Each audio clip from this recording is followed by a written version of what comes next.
શું કરું?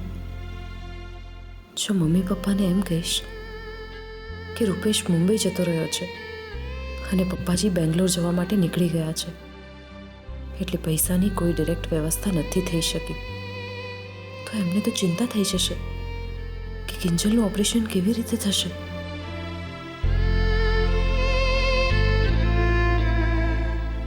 અરે સેજલ, તે બપોરે રૂપેશ કુમારને ફોન કરેલો ને? શું વાત થઈ, કહ્યું નહીં તે? હા. અરે બોલ તો ખરા,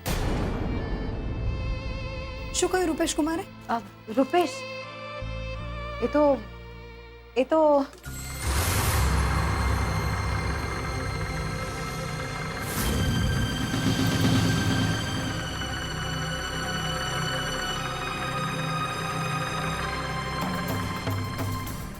3 લાખ.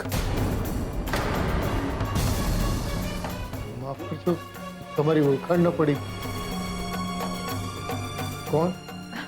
અરે પપ્પા, આ શ્રી શાંતિલાલ શાહ છે. યાદ છે ટી મેળામાં જજ હતા પપ્પાજી સાથે? હા હા હા, નમસ્તે. નમસ્તે. કેમ છો અંકલ? બેસો ને, બેસો.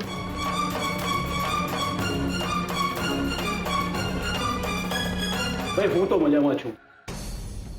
માસુભાઈનો મને ફોન હતો કે કિંજલનો અકસ્માત થયો છે, તો મારાથી 1 મિનિટ પણ ઘરમાં ન બેસી રહેવાય. ભાઈ માણસનો સ્વભાવ મળે ન મળે, માણસના વિચારો મળે ન મળે, એ બધું એક જગ્યાએ. પણ મારા માટે તો માણસાઈ પહેલા. એટલે જ મોહનભાઈ પૂરા 3 લાખ છે. જાઓ, જઈને પેલા પૈસા ભરી આવો, એટલે કિંજલ દીકરીના ઓપરેશનની તૈયારીઓ શરૂ થાય. પણ મારાથી તમારા પૈસા કઈ રીતે લેવાય? કેમ? કિંજલ મારી દીકરી નથી? અરે એની હોશિયારી અને ચતુરાઈનો તો હું બહુ મોટો ફેન છું. મેં જોયું છે કેવું મગજ વાપરીને ટી મેળામાં એને છેલ્લી ઘડીએ કેસર મિન્ટ કાવા બનાવેલું. એની ધગશ કમાલની છે, અને સહેલાઈથી હાર ન માનવાના એના સ્વભાવ સાથે તો હું બરાબર પરિચિત છું. જાણું છું, પણ ભૂતકાળમાં વેશી લઈને અમે ઘણું ભોગવી ચૂક્યા છીએ.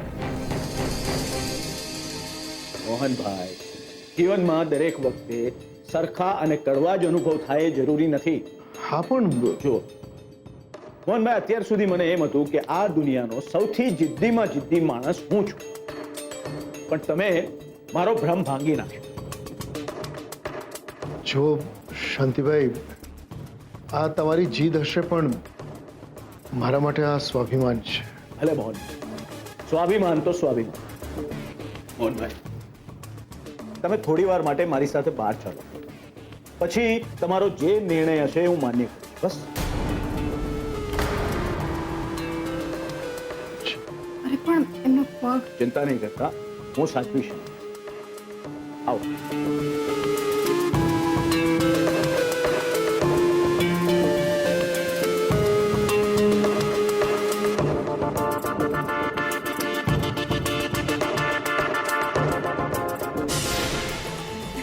જોયું, મને ખાતરી હતી કે પપ્પાજી કંઈક ને કંઈક તો કરશે જ. અને જો એમણે મદદના સ્વરૂપે શાંતિલાલ અંકલના હાથે 3 લાખ રૂપિયા મોકલાવી દીધા. હે ભગવાન, બસ હવે કિંજલને પણ જલ્દીથી આવી જ રીતે સાજી કરી દેજો, પ્લીઝ ભગવાન.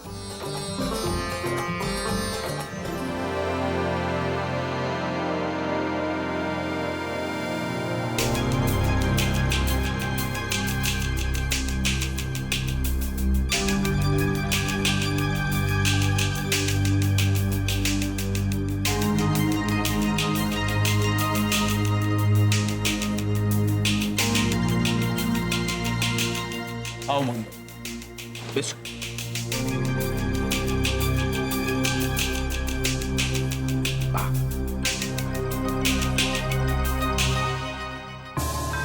શાંતિભાઈ, એક સવાલનો જવાબ આપશો? અરે પૂછો ને. આ 3 લાખ રૂપિયા તમારી ઈચ્છાથી આપવા આવ્યા કે પછી માસુકભાઈએ મોકલ્યા? શું ફરક પડે છે મોહનભાઈ? ફરક પડે છે.